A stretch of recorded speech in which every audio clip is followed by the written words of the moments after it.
Christopher Fennell.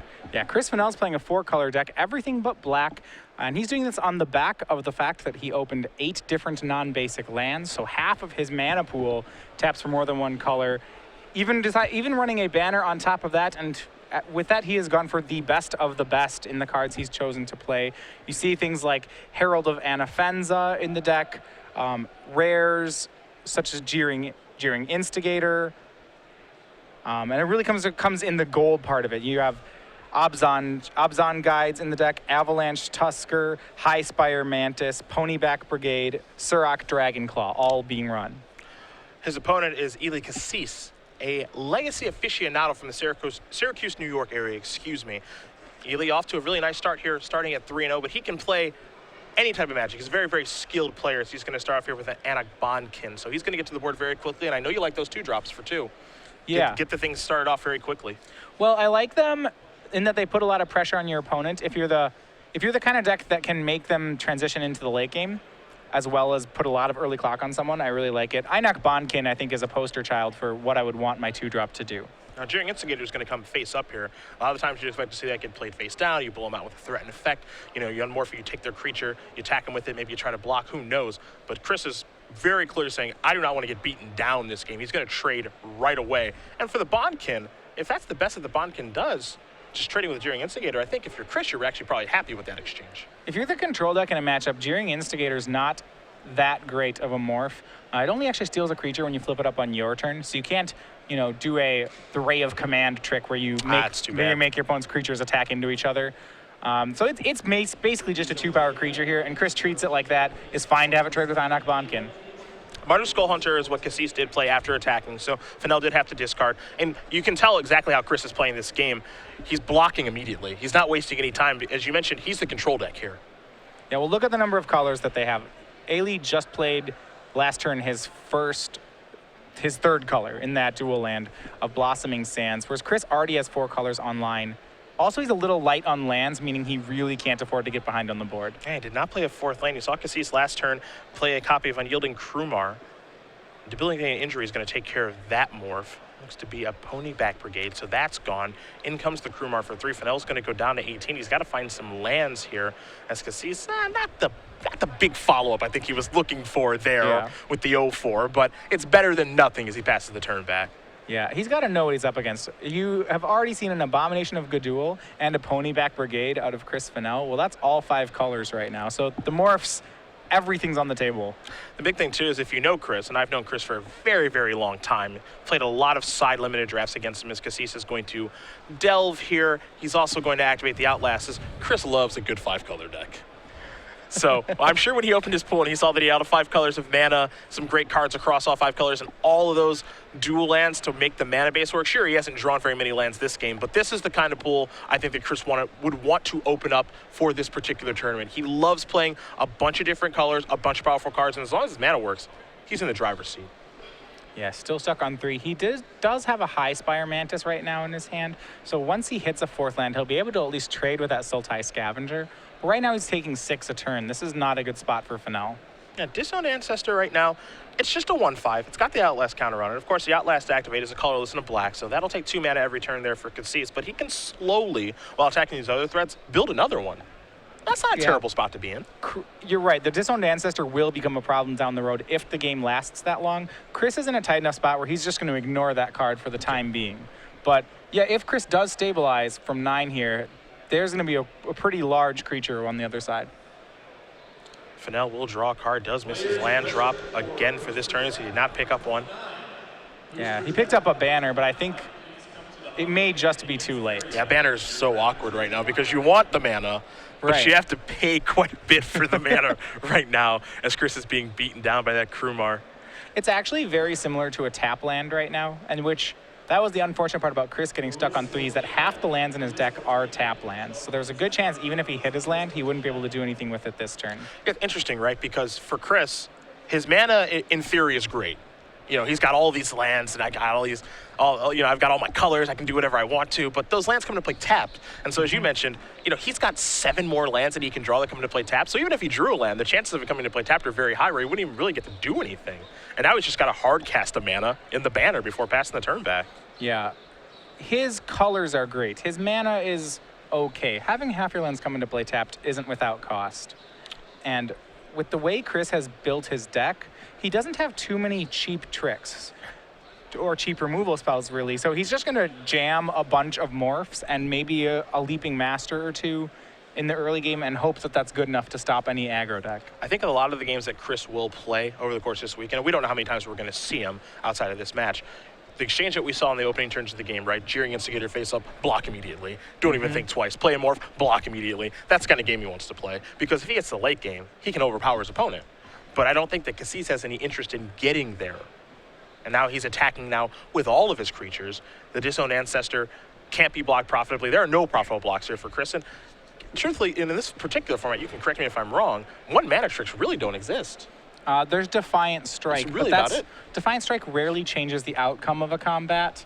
So no, there aren't, with the exception of Prowess decks playing Defiant Strike, there's not much at 1. Feat of Resistance is your cheapest combat trick, and that's at 2 mana. And that one's really good. That one's really good. So when you do want to, the combat tricks that do exist can be blowouts. Ely Kassis is going to win game number 1 here over Christopher Fennell. Ely with his Abzan deck, currently up a game over Chris and his 5-color deck. Now, when I was in the booth with Patrick, normally Matthias, when we would do this, we would say, okay, let's take a look at the 15-card sideboard for the constructed deck. But we're playing some limited Magic this weekend, so we can't do that. So I know you've played a lot of limited Magic. You've played many a Pro Tour, former Rookie of the Year. When you are sideboarding for limited, what is your approach? Well, first of all, I need to think about now that I know my opponent's plan, I can plan for it accordingly. Okay, so if I were Christopher in Chris Fennell's situation, say, Ailey looks like he's playing a more or less a black-white aggro deck. There's some splash, he might have a rare or two, but the challenge is going to be staying afloat with all these creatures he's going to play against me. So I'm going to need more things that can trade. So I'd be looking for 2-drops or anything that I really think could trade or block one of these early plays that he has. He does have, for example, he has a pair of Force Aways that he's not running. That card's not ideal, but I think I could definitely see that buying some time here. Other things, he has Assault Road Patrol right now on his board. That's the white 2/5. That looks like it's going to match up pretty well against what Ailey's trying to do. I would be interested in that card as well. Also, there's some things that he's not using in red. He's playing neither Bloodfire Expert nor Bloodfire Mentor. That's the 3/1 and the 0/5, both for 3 mana in red. The 3/1 will trade with pretty much anything, and the 0/5 will block pretty much anything. I might go with one or both of those. Well, it's interesting here. I don't know. While you were taking a look kind of at Chris's deck list, I was looking at the bottom left-hand corner to see, okay, how are these players going to sideboard? Are they going to go to the well or not? Chris took a look very quickly. He pile shuffled. He's already presented his deck. He's good to go.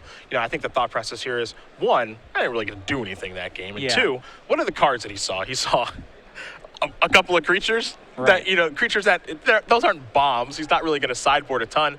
I think his game plan isn't going to change I just need to stay in line, need to get my mana online. For Kassis, he may have moved a card in or out, and he actually picked up more information than Chris did in that game because of the discarding and the blocking with the morphs and stuff. So, as you mentioned, he got to see that Chris is likely a 5-color deck, unless he's playing some wacky off-color morphs that really he can't flip over, so. Yeah, Chris is going to start off at 21, as most players will do in this format. Chris didn't lose that game because of a lack of strategy on his deck's part. It was an unfortunate draw. This may just be a good matchup for him, and so running the main deck at this a second time isn't unreasonable. He didn't see any bomb that requires a specific answer either. Rugged Highlands, along with the Thornwood Falls here for Fennell to start, Kassis is going to play a Blossoming Sand. So these players are getting their mana online. Most games, it feels like in this format, you're going to start at 21 or 22 life. So having an aggressive deck, it's going to have to be very aggressive when players are starting at that 21, 22 life total. Yeah, see a ton of lands in Fennell's hand. Well, he didn't draw any last game, so. Yeah, so now he's making up for it. He's got to draw this game.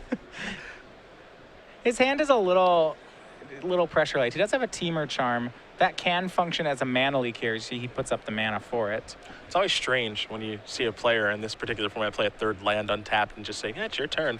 Like, you don't have a morph? Really? You don't have anything to do? And there's Teamer Charm. That's going to take care of that guy.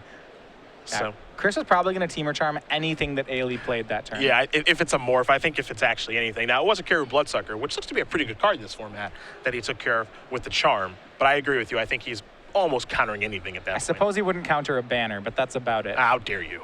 Gotta slow him down. Keep that thing off Get the that thing table. off. He can't ramp to 5. My mana leak will be no good.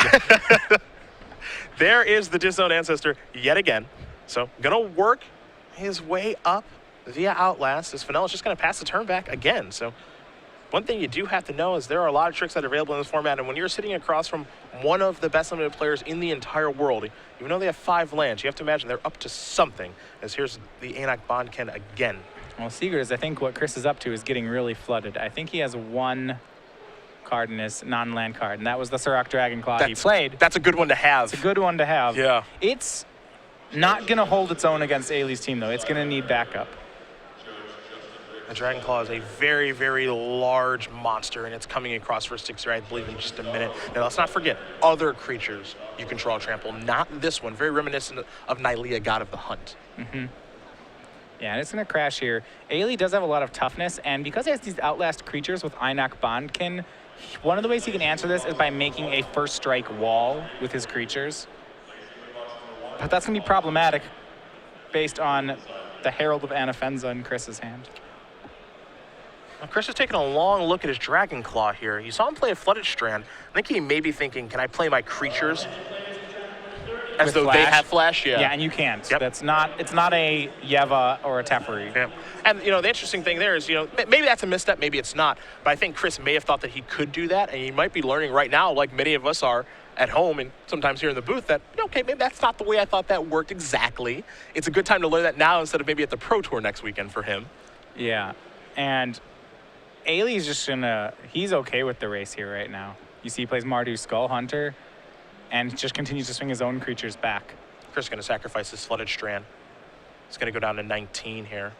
We can't forget that Chris did gain some life earlier in the game from those lands that come into play and gain a life. He's going to consult the grip. You see there's a forest there, so he does have another land. He discarded a mountain to the raid trigger from the Skull Hunter. So he is flooding out a little bit here, but we are also in kind of an 18 land format here too, so players will draw lands.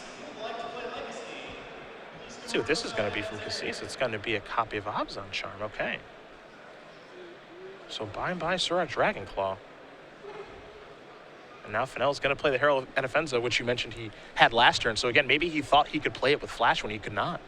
Yeah, that would be my guess. There's not too much of an argument for hanging on to that, guys. When you're as flooded as Chris says, you have the 3 mana to pay for it every turn.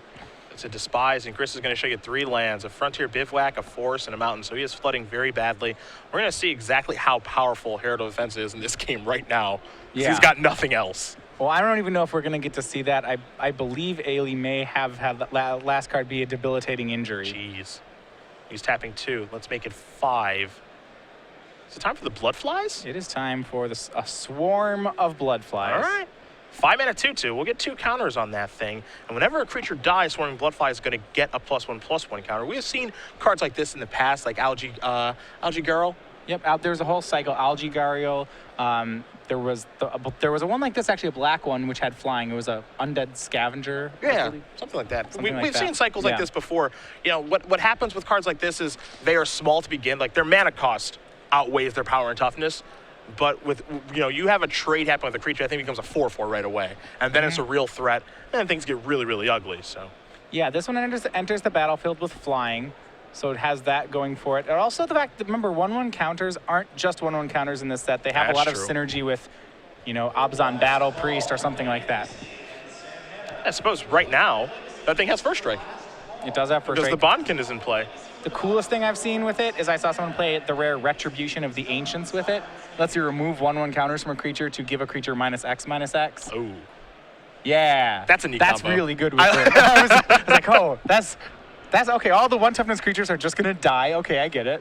Let's see what we have here. Smite the Monstrous here from Chris is going to take care of that. Okay, so War Behemoth does come down. It's at 3/6. The Herald of Anafenza is working its way up a little bit here. Now, Fennell's at 9. He's going to play a land in a forest here. He's going to activate the Outlast. A soldier token is going to come on in. Excuse me, a warrior token. I want to make sure I get that correct. Yeah, and I can't believe that Ailey probably had a different card. Now the Herald is it's well outside of removal with a card like Debilitating Injury. He's going to have to use a hard kill spell on it. Avalanche Tusker is the follow-up, so you can see Chris is definitely a 5-color deck. He's kind of doing his thing. He's got the big 6/4 out there, and then the white creature that is outlasting. It's growing. It's slowly but surely going to work its way towards taking over this game if Fennell can stay alive. Yeah, he's gonna debilitating injury it, and I really think Ailey missed a window here when he could have hit Herald of Anafenza with the injury. I think so. If he did have it at that time, I think you have to get that thing off the board as fast as you can because now it's out of range, as you mentioned, and he's got a steady stream of chump blockers here. Yeah, well, he had a choice between debilitating injury on Herald or making the swarm of blood flies. Okay. So it would have set him back a turn on the flyers, which that's a pretty big investment. But as it is now, that Herald is going to do so much work against Ailey. Now, the follow-up here for Kassis is a Seeker of the Way, and then he's going to activate the Outlast on the disowned Ancestor. So that's going to become a 2/6 now. And Seeker of the Way, of course, with its prowess and its lifelink, very powerful card, but Kassis is empty-handed. So Fennell knows what he has to beat. And right now, it looks like he can beat the things that are on the table thus far. Maybe. So there's the difficulty of he doesn't really want to keep tapping Herald of Anafenza because he needs it untapped to block. But then again, he does want to tap it because he needs to make soldiers. He's going to go for at least one more turn of 1/1s, but he's getting pretty low doing this. Now, you saw Avalanche Tusker trade there with the Seeker of the Way. Now, what happens there, of course, with the big Avalanche Tusker is when it attacks, it gets to make something block. It was a 4/2. Seeker of the Way was a 2/2. So they're going to trade. Probably not the best thing that you can do with Avalanche Tusker, but it wasn't a 6/4. It was a 4/2. It still was a 2-for-1. Yeah. And eventually, if Ailey just swung his creatures, the Tusker was going to end up blocking and trading anyway. So this way, at least Chris gets to make it trade on his own terms. Yep. So it's a perfectly reasonable exchange. I think, for Chris, he probably wants to get more out of the Tusker, but given the situation that we're in, that's the best he can do. And so all he does is Outlast with the Herald again and pass the turn back. And now he's got a decision to make on if he does want to block this turn. And if so, how does he want to do it? Ailey is getting lower on profitable attacks. You see, he can still push 2 there. Chris is going to untap. He's at 4. The Herald right now is a 4/5, so it's looking pretty tough on defense here. Chris is going to pull the Frontier Bivouac forward. Of course, that's the Teamer Tri-Land. He's reaching for mana. Doesn't mean he has a spell. We don't know. I believe it's High Spire Mantis that he has. That's been over there for a long time, I believe. He's going to start by activating this. It's up to a 4/5. There's a Soldier token. Excuse me, let's make that the Herald's a 5/6, and now there is the High Spire Mantis. So, of course, 3/3 flying trample. He's trying his darndest to stabilize. Yeah, he still has trouble killing these creatures. Both the Disowned Ancestor and the War Behemoth have a lot of points of toughness. The only thing you can't forget, too, is that Chris is able to, take these chip shots a little bit. I wouldn't be surprised maybe if he decides to go down to 2 this turn. He looks like he's going to block immediately. But he has the ability to kind of take this down just because reach isn't really much of a thing. Though that is a very, very timely combat trick there in Defiant Strike. He tried to put the Mantis on the Disowned Ancestor to just have a free block where they would bounce off each other. And I said, Defiant Strike, it hardly counts as 1-mana combat trick because it rarely changes the outcome of a combat, but this is one of the few situations where it does, and when it does it in a big way. Yeah, we've seen tricks like that in the past, like a Guided Strike, like his first strike, but that's not what that does. Yeah. It's just +1/+0, and then you cantrip and draw a card, so that ends up being a great draw there for Kassis, where some other times maybe that's not the case. No, a huge play for Kassis. He got to kill the Mantis and draw a card. Chris may be forced into not activating Herald. He's going to go at least one more. Herald up to a 6/7. It's so big. It's gotten to the point now, as you mentioned, it's a 6/7 now. Of course, 5+1/+1 counters, and so 1/2, where the next turn he gets to untap with that, and then big bad War Behemoth is probably stuck on defense. Yeah, he wants to get it to be big enough where it will kill any of the creatures that Ailey attacks with. And now everybody's going to come into the red zone.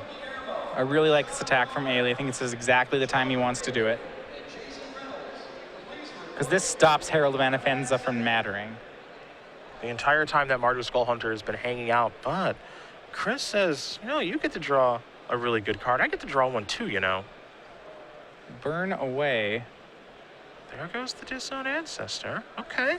Yeah, it was a 2/6. And Ailey punished a little bit here. He had a Sultai Scavenger in hand. And now he's going to have to pay full value for that thing.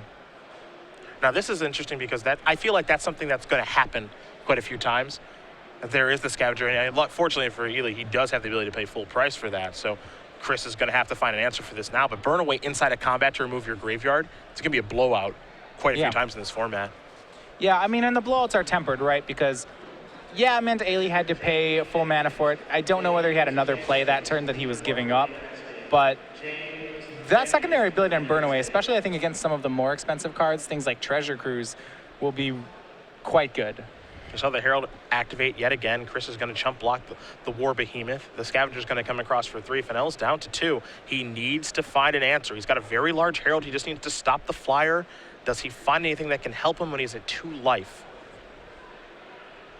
I think he found Monastery Flock. That'll do just fine. I think that 0/5 flyer will be great. Again, that's a real tribute, I think, to Chris's deck, right? Where Monastery Flock, not the sexiest card in the world. Does it play defense, let him get to the late game? Absolutely. Yeah, I'm a big fan of that card, actually. 0/5 flyers are very hard to kill. If you think back to Return to Ravnica, Hover Barrier was perfectly acceptable. That card was quite good. It was quite good, and that was a format where a Stab Wound existed, too. Thankfully, we don't have that in this one. Yeah, getting your Hover Barrier Stab Wounded was rough. Chris is going to play that morph. Now, the real question I have here for Fennell is, does he want to activate the Herald, or does he just want to leave it back on defense? Well, that's what he's weighing right now. If he gets it 1 bigger, up to an 8-power creature, it's a 2-turn clock on Ailey, which that would be the advantage of getting it to 8, 9. I mean, it's already big enough where it will just kill anything. And here's what makes this format really difficult. If you're Ailey Kassis right now, if we stop this game and said, hey, what's that morph? He's got every color mana in play. I have no idea what that morph is. One thing that he does know is that it needs to fly. That's the one thing that he can say is, okay, if it's a flying creature, all right, let me figure out what the flying morphs are. As you mentioned, it is Monastery Flock, so Chris is going to block right away. There's the 0/5 blocking the 3/3. The worst case scenario would have been if it was the Abomination of Gudul he'd seen last game, because that's a 3/4 flyer. Would have been a disaster. Yeah, and if you're Ailey, it's like, please just don't have it be that guy. So Chris makes it out of that turn alive, because he's just going to pass the turn back. As you see, Fennell's mana is untapped. And now, this is where the game gets really interesting, I think, because now it looks like he's attacking, so now he's trying to turn the corner. While Fennell has been basically barely hanging on and stabilizing at this 4-2 life total, we can't forget that Herald, while it makes a 1/1, it grows. That's a 7-point attack. So while Chris is barely staying alive, oh, by the way, if I do stabilize, I can start attacking you and close the game out really fast. Yeah, he has Ailey already down to 8. Ailey probably will have to risk going to 1 if he even wants to block that card this coming turn. Kassis is going to play a land. He's going to tap 4 mana. That is going to give his creatures +2/+1. Yeah, that's Rush of Battle. It's going to be big enough that the Sultai Scavenger will eat Monastery Flock. Here comes the Behemoth. There is some blocking that needs to be done. Chris is going to... Oh! It's Woolly Loxodon was the morph. It's going to eat the War Behemoth. Or at least not die to it. It's just not going to die to it. And now Kassis has to pass the turn back, and Fennell's going to quickly untap, and all of a sudden, we can see a lethal attack coming on Chris's side, and for Kassis, he needs to have a card like Killshot. He does not, and we're going to go and play a 3rd game here, Matthias. A big turnaround. Ailey, I am curious there. So Ailey assumed that whatever Chris's morph, if Chris's morph was any morph that could have blocked the War Behemoth and lived, then Chris had it. But granted, there was 5 power from War Behemoth, so that was, I think, a pretty good risk taken on Ailey's part that just didn't turn out. Think about the back-to-back series of draws there. Nothing crazy. He didn't peel a removal spell to kill that card. He didn't do anything crazy, but he peeled the perfect blocker in Monastery Flock, and then he peeled the perfect blocker to brick wall the War Behemoth that was a 5-power creature. Yeah, not to mention, so Sultai Scavenger is a warrior, so it actually had lifelink on that attack, so Ailey went up to 13, and he's probably safe thinking, well, my opponent's not going to swing back for 13, but Herald of Anafenza plus Woolly Loxodon is actually exactly... 13. It's exactly 13. Well, sometimes things just break your way, do they not? It's one of the few creatures that can survive that block and kill him. Yeah, and be big enough to kill on the swing back. That was... And maybe the only morph that can get you in that spot. I wouldn't be surprised. Probably I think I wouldn't be surprised if that was the only one that gets you. Now let's think. Just think. They're in the middle turns of the game. You can definitely say that game hinged on one crucial decision. Through all the morphing and everything, you mentioned it right away. He can debilitating injury that Herald of Anafenza. Kassis opted to play the Swarming Bloodflies instead, and that play, it's hard to say if it's right or wrong, but we can tell exactly what Kassis ended up losing to. Herald of Anafenza was certainly part of that that game plan. Yeah, debilitating injury ended up being okay, making the Avalanche Tusker a little bit worse, but at the end of the day, the Herald of Henza ended up letting him chump just enough, making it a big enough creature, and then getting the job done. And that's why we're headed to a third game here between Kassis and Fennell. And that rush of battle was a good card for Chris to know about as well going into this last game. Very, very true. Knowing that your opponent is playing something like that tells you a lot about your opponent's game plan and lets you sideboard a lot more intelligently. As you see, unlike last game where he just presented, Chris is going to his sideboard for game 3. He's picked up some information now. He's got a better idea of what is in Kassis' deck. Again, after game number 1, it doesn't surprise me to see him not sideboard. He didn't really see anything. He got beat down by a bunch of mediocre creatures, but now he picks up some information. He's 5 colors, which means a lot of the times in Limited, you see Kassis' Abzan, well, he's got access to 3 colors of his sideboard. Chris has access realistically to every single card in his pool to want to bring in this situation. That's what makes 5 colors so dangerous if the mana works. Yeah, he doesn't have access to the black cards in his pool. Actually, even though he has a full 8 non-basics, he doesn't have access to black. So that's odd. I mean, it's convenient. Yeah, I suppose. If I could get 8 non-basics and have them be concentrated completely in 4 colors, I would be pretty happy with that. That does mean part of my sealed pool is inaccessible, but it means the other 4 you can just play. What do you think of Rush of Battle as a card? A lot of the times you see a sorcery speed trick like that. Overrun, is obviously a great card. We've seen that through Magic's history. This is kind of a mini Overrun, and of course the warrior theme definitely helps. You like that card in this format? I like it more in drafting. In sealed, I think you need somewhat of a specific deck to be able to utilize the card. There's a couple things that you really want to play with it. Take Up Arms and Ponyback Riders, or Ponyback Brigade. Both those things, and I suppose Hordling Outburst would be your third one. These are all things that make 3 1/1 tokens. You do need a critical mass of creatures to play a card like Rush of Battle, and those cards do it by themselves. I think outside of those cards, you'd want to play it in a warrior-heavy deck, because the sorcery speed trick, because it's a sorcery speed trick, it means that even when you swing, a large combat favors the blocker, so you're still going to be losing a lot of your creatures when you cast it, but you're going to be gaining just a ton of life. So you need to have a deck where your creatures don't matter too much. I'm thinking cards like Mardu Horde Chief, or a deck that really lends itself to racing situations, because that card is impossible to race against when it comes out of a warrior deck. It is the Citadel for Kassis. And of course, both players are going to start. We're going to see this all weekend long with lands that come into play tapped on turn number 1. I'd be very surprised if we didn't. Well, I think a turn 1 tapped Tri-land, even possibly in Constructed, is just the best turn 1 play right now. There's the Anak Bondkin. So Kassis is going to get the ball rolling early. You see Fennell's at 21. Wouldn't be surprised to see him work his way up to 22, but he's just got a Plains, and he'll pass the turn back. Started the game off with a rugged Highlands. So he's going to try to get his mana online just like last game, and if he can stay alive, the power level of his cards can take over. And Ailey has built his deck. When I was talking about what you can do with pools that you think are underwhelming, I think Ailey has done exactly that. We can say he's playing Abzan, but he's just playing black-white. There are a couple Abzan cards he's splashing for. He has an Abzan Charm, for example. And other than that, he's just 2-color aggro. And this is exactly the kind of strategy I was talking about and what I would be wanting to do against these big 5-color things. Oh, he's got a Seeker of the Way on turn number 3. So he's got 2 2-power creatures out there right away. Seeker can, of course, grow if he has some sort of spell, even like a banner. As Fennell's just going to play a Morph and pass the turn back. Heck, a turn here where if he plays a debilitating injury would be a pretty good one here for Kassis. Yeah, a debilitating injury would mean he could swing for 5 on this turn. And even without something like that, even something like a banner here would be pretty good. He could banner, level up his Bondkin, swing with Seeker. Good turn. Yeah, there's a lot of good plays that he has here. He does need to have his deck built in such a way that he can keep up pressure, because if he ever starts to let his pressure down, his ability to recover is very low. Don't want to get to the late game. That's not the place where he wants to be. Here is the attack. Does Kassis have a trick? As Fennell is going to very quickly block. Again, we assume that this is how he's going to play the games, is he needs to do some blocking. There you do see the Morph there. The Ifrit Weapon Master. And Unyielding Krumar from Ailey. I like the style of his deck here.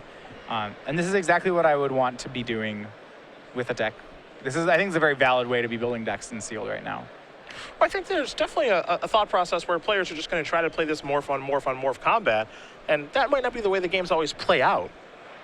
And so as a result, you can try to get under your opponent. And, you know, there are builds of decks like Fennell has here where I have 8 coming to play taps lands, and you can definitely run me over. That's the thing that can happen. You see him play a High Spirit Mantis. This is the way that he's going to try to stabilize a little bit here. Yeah, but Chris doesn't even have all his colors working yet. He's been forced to be playing untapped lands on curve to even keep pace here. See what Kassis can come up on his 5th turn. He's going to tap 2 mana. This is a debilitating injury. That's going to turn the Mantis into a 1/1. It's also going to turn a Seeker of the Way into a 3/3 lifelinker. So it's time to get into the red zone. Of course, favorable attacks here. I can see Chris is kind of wondering, does that actually work? It says non-creature spell for prowess. Yes. So auras do trigger it, and he'll swing for 6. It's a good attack, and it's a tough spot to be in for Fennell. He may have some interest in blocking this turn. It's a very aggressive line. So Ailey had a free swing with just Unyielding Krumar, but for the cost of the debilitating injury, he can deal an additional 3, and he opts to do so because it looks like he has another follow-up creature. Yeah, there is the Disowned Ancestor, and if 1's good, 2's better. And this is really the late game for this style of deck that Ailey's going to play. If he runs out of ways to attack, he's just going to start leveling up these trees and hope that they're good enough. Fennell's going to gain a life there off of the Blossoming Sands. He'll play a Morph and just simply pass the turn back. But as you mentioned, this feels very reminiscent of game number 1, right? Where Kassis is beating down some here, but kind of, you know, on the back burner are these Outlast creatures. Well, okay, these aren't going to do very much right away, but slowly but surely I will build these up. And then once you start to kind of get back into the game, well, this will be a 3/7, you know, maybe a 4/8 attacker. Yeah. Swing from Ailey. Chris still can't block the Unyielding Krumar profitably. He may trade his Morph for Seeker of the Way. Oh, he can try. He can try. It's pretty dangerous. Yeah. It looks like he'll just chump the Krumar. Now that block is interesting, but that's a block that I kind of like because it's the situation, right, where when's the best time to make that chump block? Assuming that he knows that his High Spirit Mantis isn't going to get any better, is it better to just kind of wait around and hope that I can do that later? It's like, you know, let's get this part of the game over with and block there. Yeah, it doesn't look like it's going to gain him much more than 3 life or really change a combat. I mean, a 1/1 probably won't change things against these Disowned Ancestors ever. I will say this, as Chris does play a 6th land past the turn back, if you're Kassis, depending on the texture of your hand, attacking here can be very dangerous. We saw the morphs that Chris had last game, but that doesn't mean those are the only morphs that he does have. So here is a Despise. That's going to trigger the Prowess on Seeker of the Way. So again, that's going to be a 3/3, and you can see the grip here for Fennell. The Surrak Dragonclaw will be hit from the Despise. He's got Knobs on Charm that he can't cast, along with a Mountain and a Plains. Well, he also can't cast the Surrak Dragonclaw. It's blue. Despite having a great mana base, Chris is color screwed. And now Ailey gets to know it. You see Ailey kind of push the lands around and say, what, you can't cast those? It seems like it would be easy for you. And my draw just didn't really come together appropriately. So now, if you're Kassis, okay, well, you couldn't cast that card, and you can't cast the card in your hand and Obscene Charm. So is there a morph that you can unflip that really matters very much for me? If you think of the morphs that we've seen, Abomination of Gadul, can't unmorph that. Monastery Flock, can't unmorph that. No, there's very few things he can do here. And Ailey's going to continue just outlasting. And he's playing he feels very ahead. He's playing pretty conservatively by not swinging either of those creatures. Okay. Yeah, I was going to say, Wooly Loxodon is the one that would beat you. He's got it pegged. That's a knowledge of the format, or at the very least, a knowledge of what happened last game. Yeah, so he did just lose a game to use that card. He may not want to do it twice. So Ailey does just outlast those 2 creatures and pass the turn back with no attacks. So a very smart play from him as he's just working his way up with these creatures. Let's see what this is going to be. So there's a swarm of Bloodflies. So now he can work his way in the skies and maybe even take some more risky lines with attacking because if my creature dies, that's cool. My swarm of Bloodflies gets larger. Yeah, this is a good attack. Chris will probably have to kill one of these Disowned Ancestors. As soon as they outlast one more time, they can actually just swing into the Wooly Loxodon. Yeah, and it won't die. Right, they'll get that 7th point of toughness. So now Chris, in this situation, yeah, he gets to kill something. We know that. For him, he's got to decide what it's going to be, and if he can beat the Swarming Bloodflies, and now it's time for him, one of the best limited players in the entire world, to go in the Think Tank. Right. He does have a burn down, or burn away, so he could, once again, so he gets to exile the graveyard and kill any one of these creatures. It does deal 6. This is the situation here that separates a good limited player from a great limited player. Chris Fennell is a great limited player. He knows the cards that are in his deck. He's having some mana issues right now. I'm sure he knows exactly how many untapped black sources he has for his Abzan Charm. So what's going to turn that on? How am I supposed to block in this situation? What cards I can draw to? He's taking a long time thinking about this block, because I think he should. It's crucial at this point. Yeah, the decision is whether or not to kill a Krumar or an Ancestor here.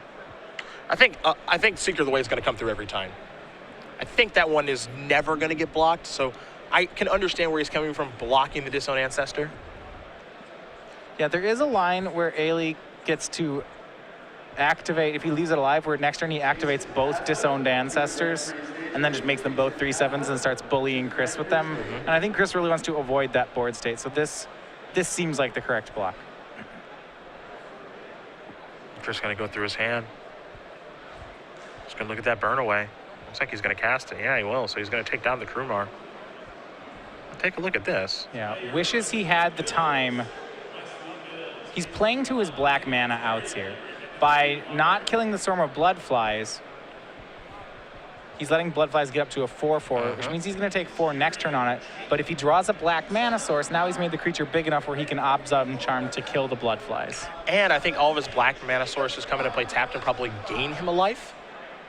So that might be okay. It looks like he drew a banner. Yeah, it's Teamer Banner, unfortunately. Okay. So I know for a second they're like, wait, maybe it's an untapped black source. Yep. He is low on black sources in his deck. That doesn't come as much of a surprise. He's a 5-color deck, and it feels like the black splash he's just touching. Again, no basic swamp, so he's just going to pass the turn back here. And what Fennell is going to try to do, I believe, is feign some strength. Yeah. He has at least one black dual land. He does have a copy of Scoured Barrens. This is lethal attack. Chris is going to show the hand. He will extend it. So Eli Kassis is going to win this match over Christopher Fennell. 2-1. Abzan will take down 5-color, and for the Legacy Aficionado, he starts off this sealed deck tournament at 4-0.